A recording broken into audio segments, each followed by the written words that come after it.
bought the perfect cage, you offer fresh vegetables every day, you talk to your bird constantly, you've watched every training video, you're doing everything the bird care guides told you to do, and your bird still won't step up, still backs away when you approach, still chooses the far perch when you're near. Here's what nobody told you. It's not about what you're doing. It's about the one thing you're doing without realizing it. And once you understand it, everything changes. Stay with me, because by the end of this video, you're going to understand exactly why your bird sees you as a threat, and, more importantly, exactly how to fix it starting today. If this is your first time here, welcome. If you want to build a real bond with your bird based on trust, not force, hit subscribe right now, because this is exactly what this channel is about. Let me guess what your daily life with your bird looks like. You approach the cage and your bird moves to the far side. You open the door to offer a treat and they lean back, maybe raise a foot defensively, maybe even lunge. You've been working on step-up training for weeks, maybe months, and you're still getting the same nervous response. You sit near the cage trying to build familiarity, and your bird just stares at you with what looks like suspicion or fear. Meanwhile, your bird seems perfectly happy otherwise, playing with toys, eating, vocalizing, even showing curiosity about the world around them, just not with you. You feel rejected, maybe frustrated, definitely confused. You've probably told yourself your bird just doesn't like people, or needs more time, or maybe just has a difficult personality, or came from a bad situation you can't undo. But here's what's actually happening. The hidden mistake is this.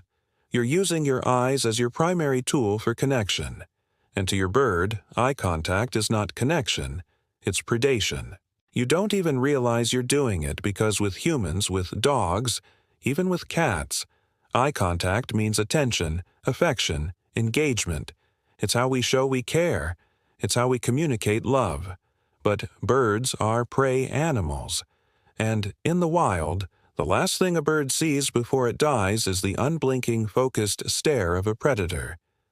It looks like this. You approach the cage while looking directly at your bird.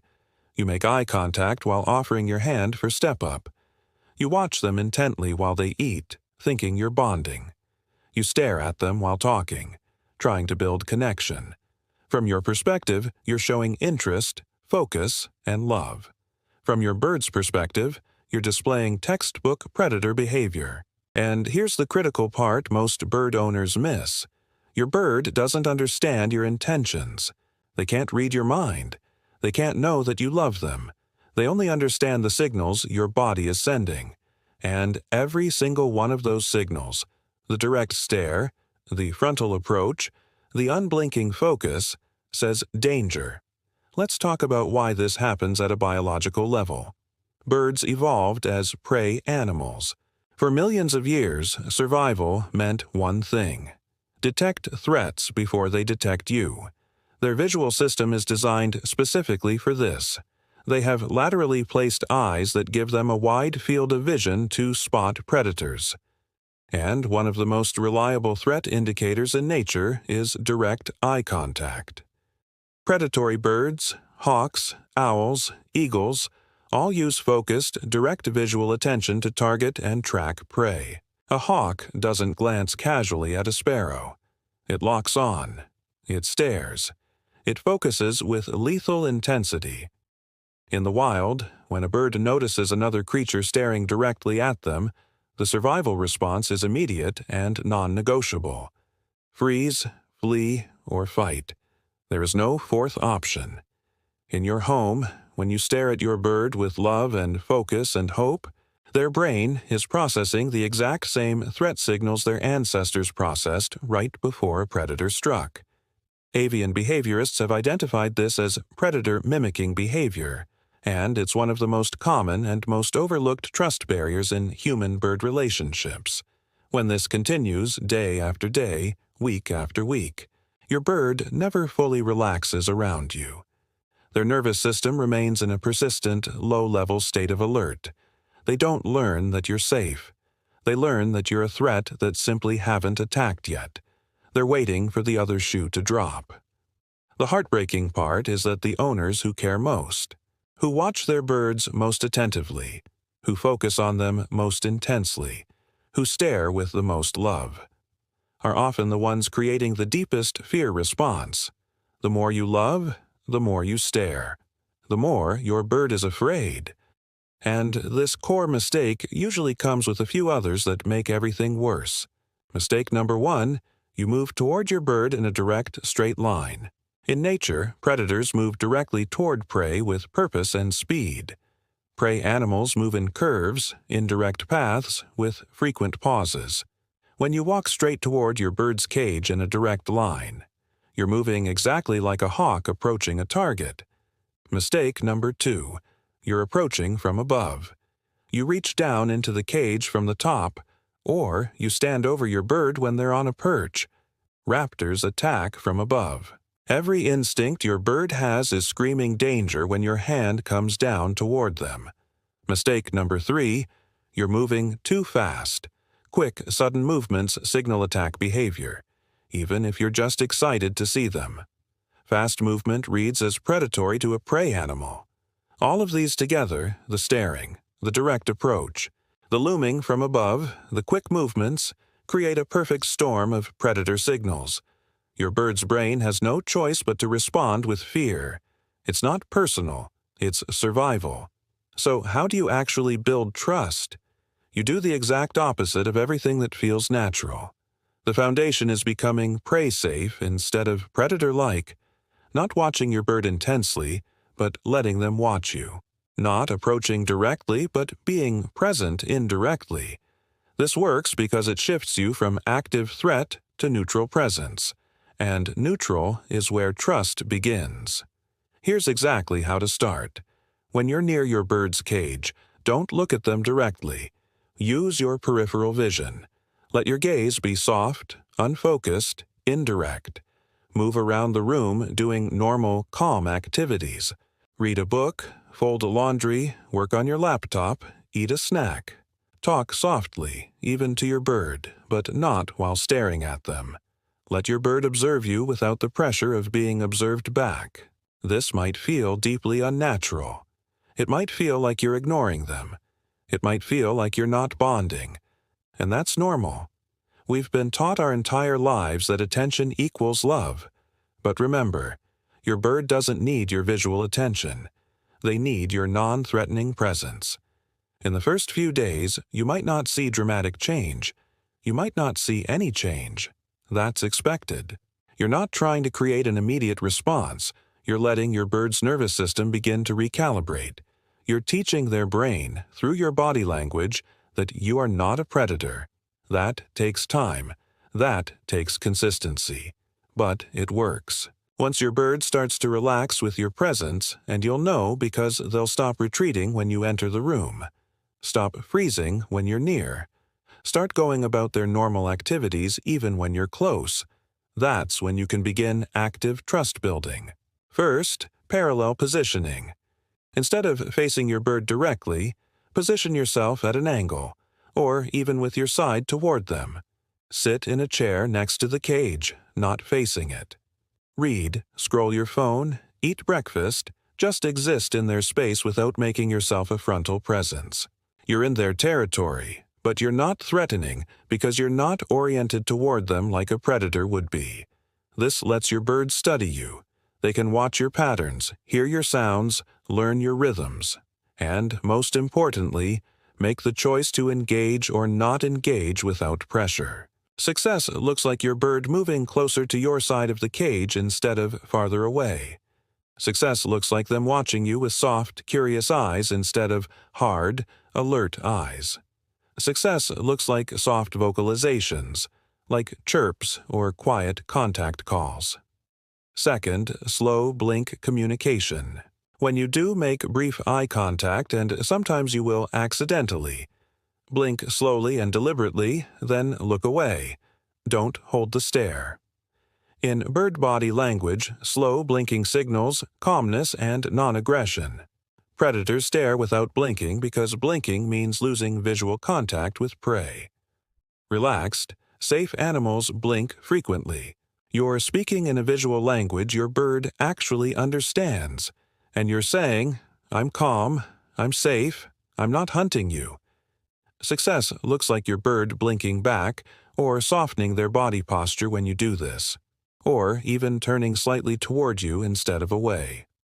Third, low approach angles. When you do need to interact directly, maybe to change food or water, maybe eventually to offer your hand.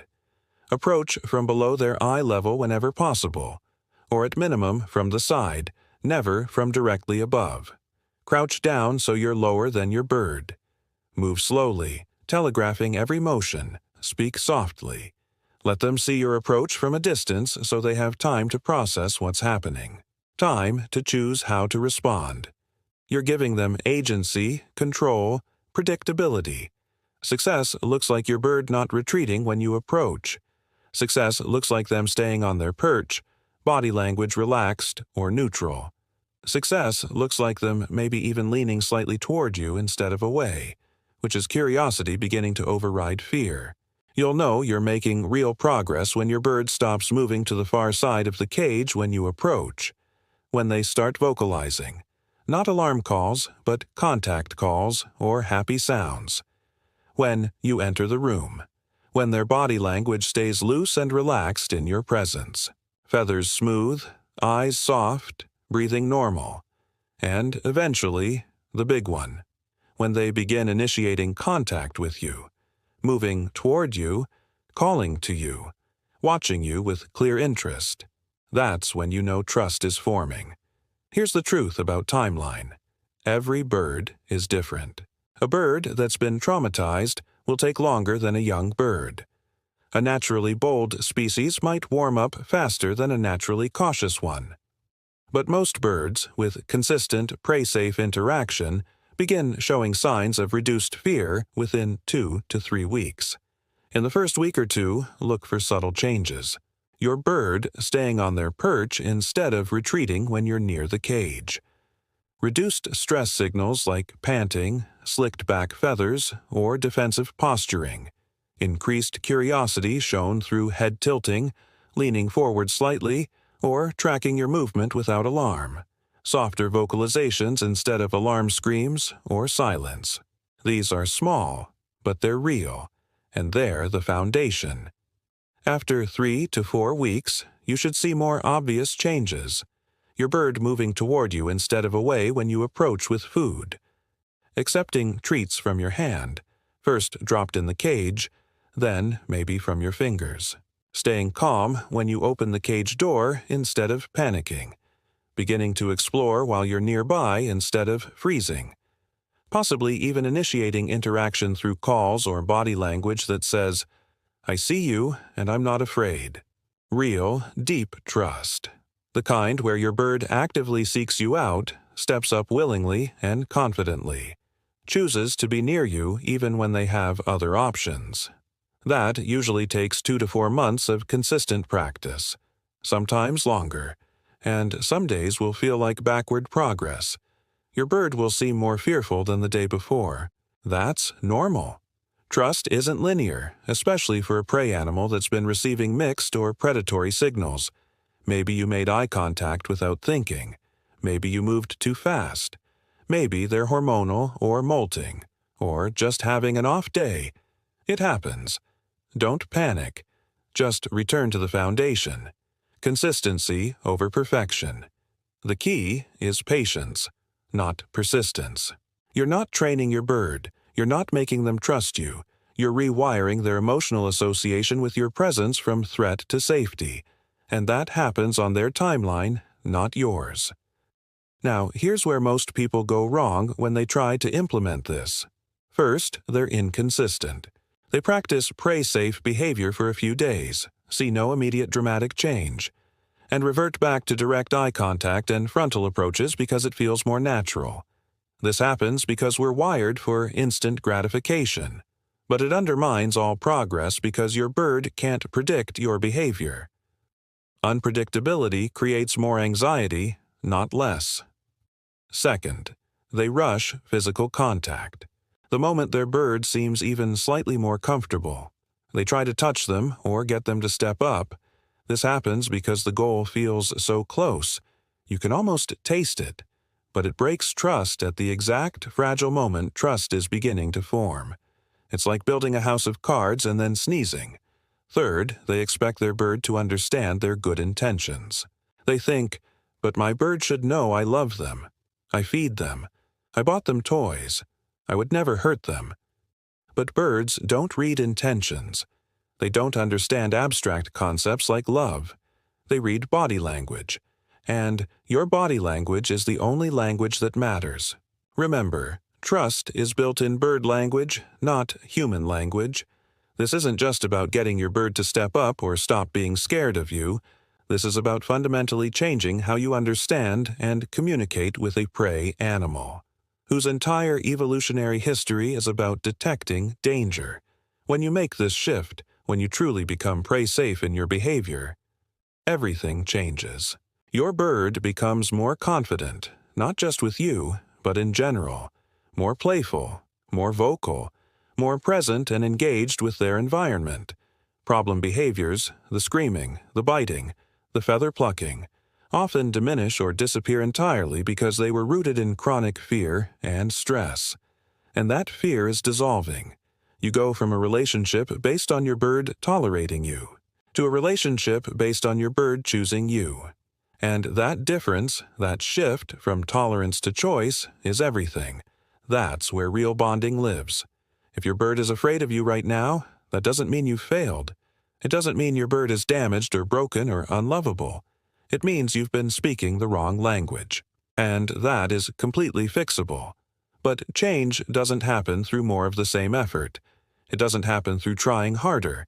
It happens through trying differently. Starting today, right now, practice being a non-threatening presence. Soft eyes, not staring. Angled body, not frontal. Slow movements, not quick. Low approaches, not from above. And patience. So much patience. And watch what happens. Watch your bird's body language soften. Watch their shoulders drop from that tense, alert position. Watch them stop fleeing to the far perch. Watch them move closer instead of farther. Watch them start vocalizing when you enter the room. Not in alarm, but in greeting. Watch them begin to see you not as the danger in their world, but as the safety. You're not a bad bird owner. You were never a bad bird owner. You're someone who loves their bird enough to learn their language, to change your behavior, to put their needs above your own comfort. And that's exactly the kind of person your bird needs. That's exactly the kind of person who builds trust that lasts. If this changed how you think about bird trust, send this to someone who's struggling with a fearful bird. Subscribe to Avian Mind for more training built on real avian behavior science.